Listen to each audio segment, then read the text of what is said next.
Alright, welcome back to part 4, Jurassic World Evolution 2, recreating Jurassic Park 93. So last time we made the visitor center, the pond in front, and the security bunker.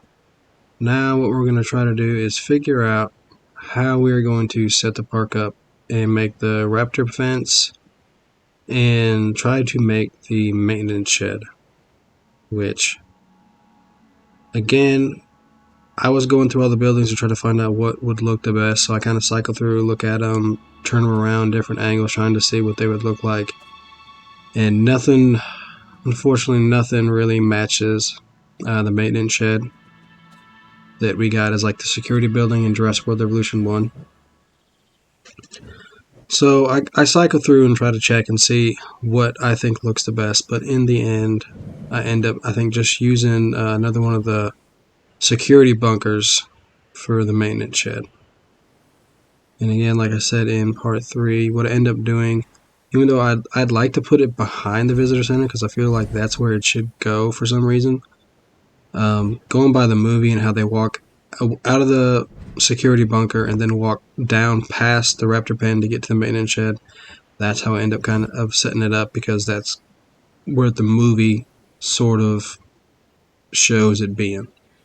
It probably should have been more straight to the left of the Raptor security pen, but just because the map is so small and how I ended up setting everything up, it ended up having to be more below this Raptor security pen.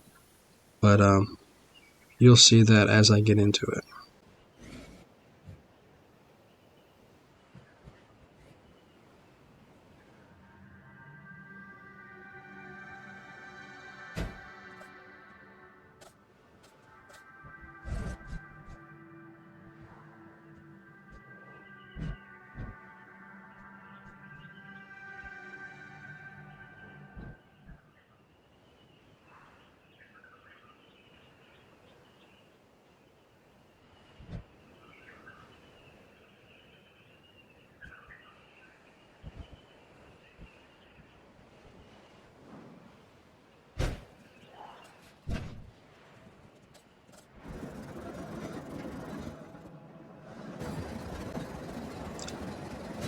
Okay, so as you can see, I put the maintenance shed up on top to begin with, but I do change it, and I start to make the Raptor security fence as best we can, since we don't have the Raptor security paddock building in the game from last year, which is a shame.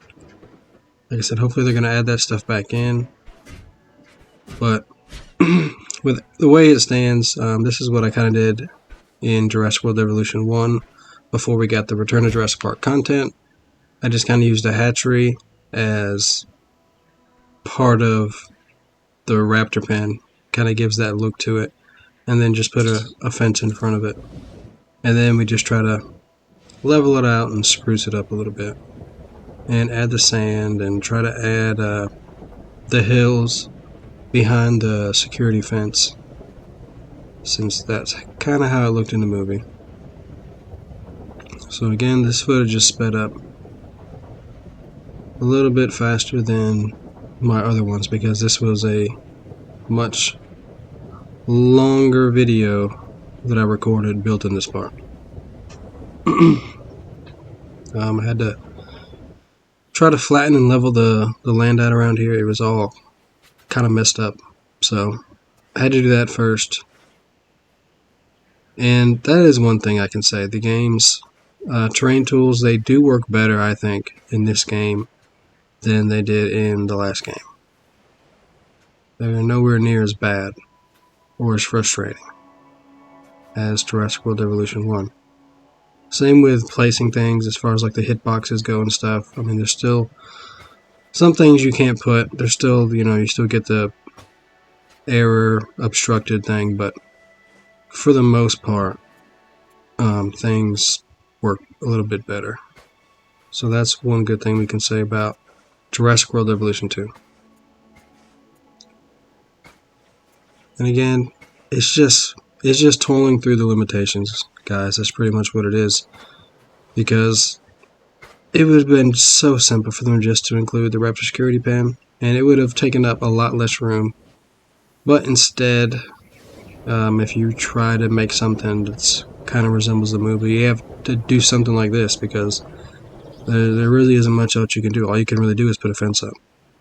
And then, like I said, if you're going to put a fence up there, you might as well put the hatchery there, because you're going to have a hatchery to put the dinosaurs in your park in the first place anyway. So it just makes the most sense to use it as part of the Raptor paddock recreation, the security fence. Now in the book, it was just a fence. There was no special pen or anything like that. It was just an electrified chain link fence or something like that, and that's all they had in the book. So in that sense, it's not too out of canon, I guess you could say, to just have a fence for the Raptors. But still, the movie paddock is pretty nice, and hopefully we're going to get that back at some point.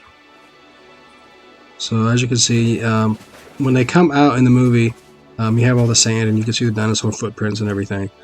So this is why I ended up making the bunker further down, because that's what they do when they leave the security bunker in the movie. When they have to get the power back on, they come around from the back of the Raptor paddock, and that's when they discover that the fences are broken and that they've gotten in, or gotten out, excuse me.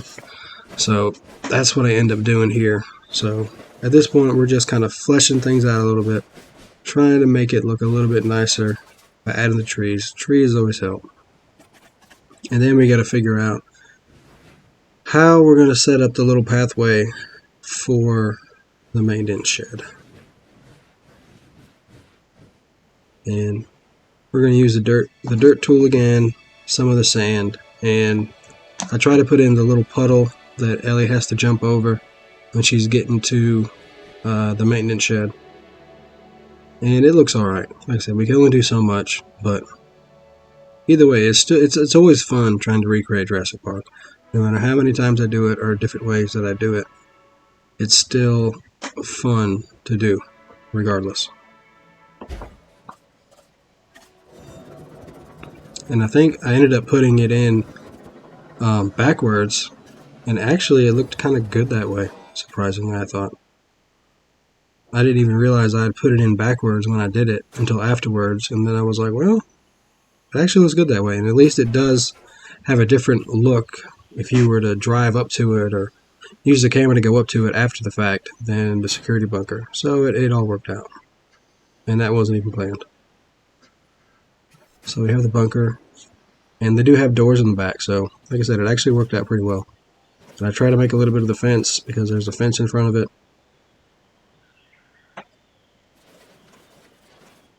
And, like I said, I think it turned out pretty well when we get it all finished. After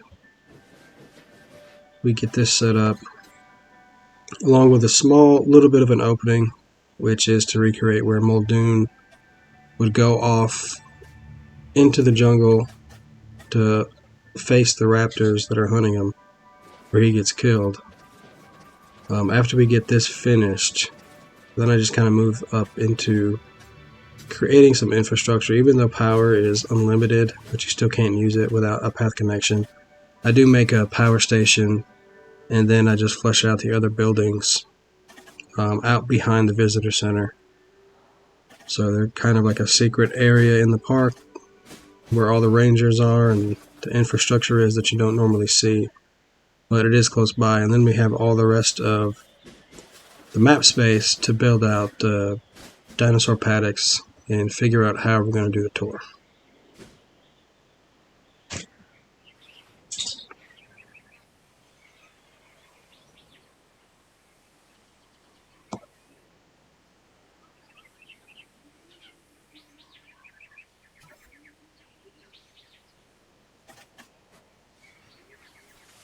So we got the sand. They would walk past the raptor paddock, see the fence is broken, and then they have to make their way down to get to the maintenance shed. And then you have the little pool of water that you would have to jump over, and then there's the maintenance shed in the background. And again, the terrain tools are better, but it's still trying to make a path between the vegetation. It's still kind of the same issue from Jurassic World Evolution 1. Sometimes you can delete some, but if you delete some, it'll also delete the other stuff kind of adjacent to it, outside of it. So it's hard to get it exactly like you want it to. So you just kind of have to experiment around with everything. At this point, I'm just trying to make the area on the back, around the back side of the Raptor fence, seem more mountainous, like it does in the movie. You can see the hills or the mountains behind the Raptor paddock. So that's what we're doing here with this slope terrain tool.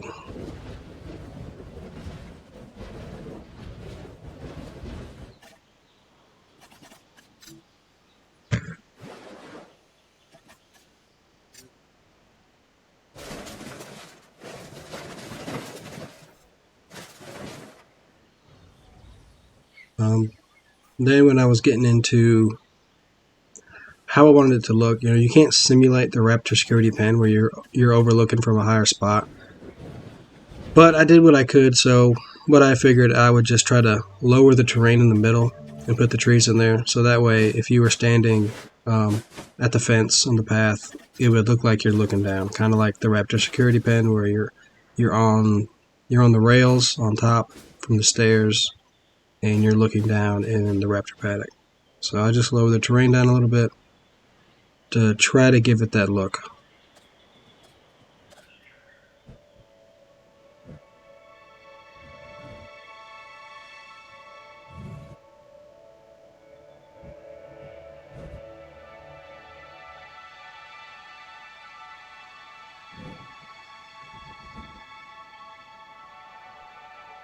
So here we go. We got the visitor center, we got the Raptor paddock, we have the maintenance shed, the security bunker. And then I go ahead and place the tour route maker here. And again, like I said, the maps are just kind of small, and it's hard to kind of fit this in together and hide it all because you don't see all these different things when you're at the visitor center. The cars just kind of show up. So that's kind of what I wanted to do. I wanted to put it somewhere behind where the cars are just going to show up from out of nowhere and you don't know where they actually come from. And this seemed to work out pretty well. Putting it behind there, it does delete some of the trees, but I still managed to get it to go around the visitor center pretty well. Now later on, I think at the end of this video, you'll see it after I go back to the tour a little bit. There is some kind of weird glitch in the game, so after I did this part of the tour and kind of left it to go ahead and start making some more buildings before I just started figuring out how I was going to make the paddocks and where I was going to put stuff. When I go back to the Jurassic Tour to edit the track, it just brings up a new Jurassic Tour building for me to place down. It wouldn't let me edit the tour track, and that never happened in the regular game, but it happened to me here on the sandbox mode. So I ended up having to just save the game and reload it back up, and when I loaded it back up, I could edit the track. So if you encounter that glitch at some point, just try to save and then load the game back up, and hopefully it'll work. That's what I had to do, and it worked for me. But we're getting the infrastructure going. Like I said, you got to put a power station in, just because if you're going to build the infrastructure building, make it look something like an actual facility, I feel like you need the power station in there. Plus, I think it looks cool. It's one of the few buildings that still kind of looks like the Return to Jurassic Park. The Ranger Station does too a little bit, but I think they've both been changed slightly. And I don't think none of the buildings that we have for Jurassic Park are as good as Return to Jurassic Park from Jurassic World Evolution 1, in my opinion. The Visitor Center isn't as good. Nothing seems to be as good as it was in Jurassic World Evolution 1. And it should be, because this is a sequel, so we should be getting what we got in the first game, or it should be improved upon, and that's not exactly the case. It also irks me that the Arrival helicopter are these new Jurassic Park helicopters, which are fine for the Ranger vehicles and the vet vehicles, but the Arrival helicopter, I think, should have the movie engine skin color, like I think they had it in Jurassic World Evolution 1. They had the proper looking engine helicopter, but for some reason it's not in this game.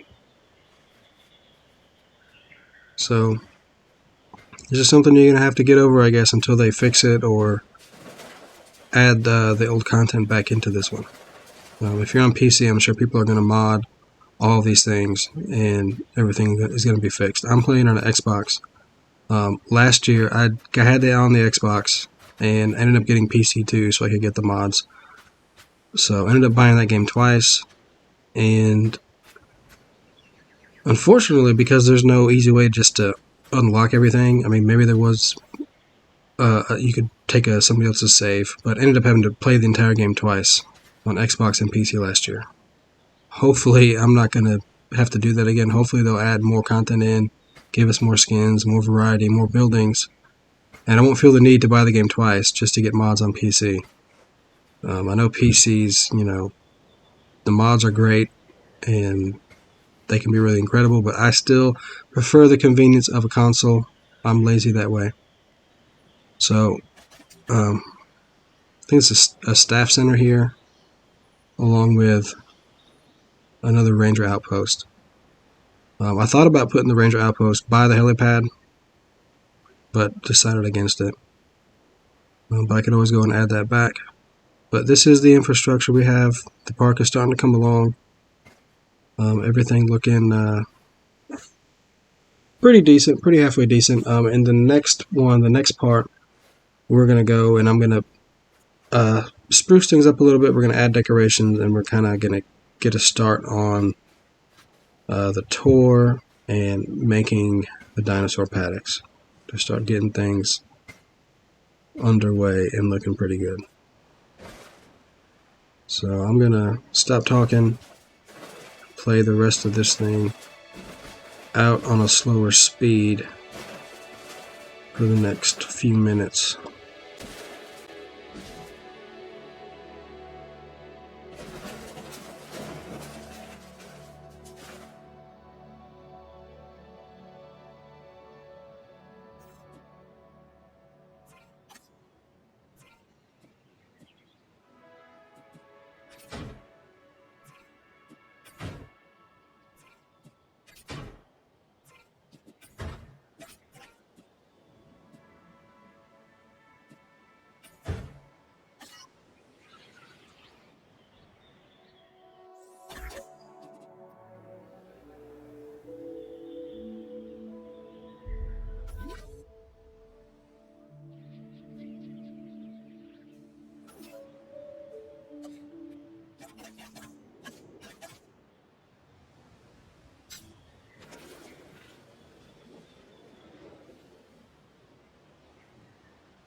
Alright, so that right there, that was the glitch I'm talking about.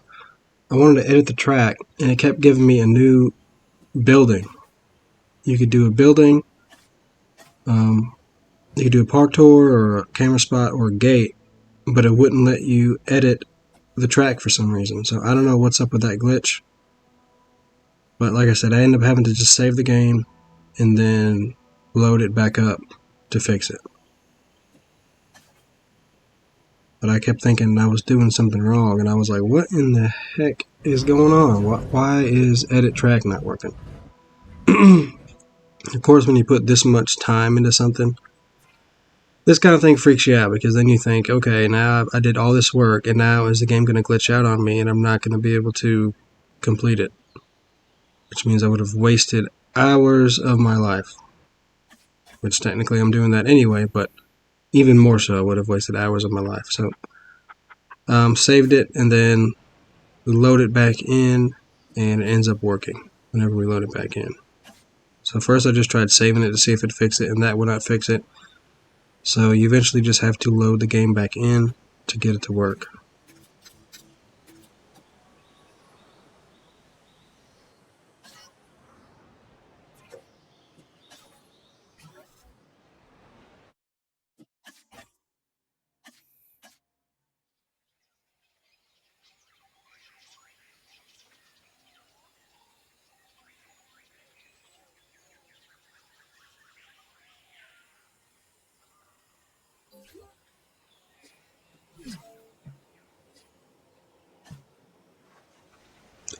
And ta-da, now it's working. So save and load, and you can get the thing to work, thankfully.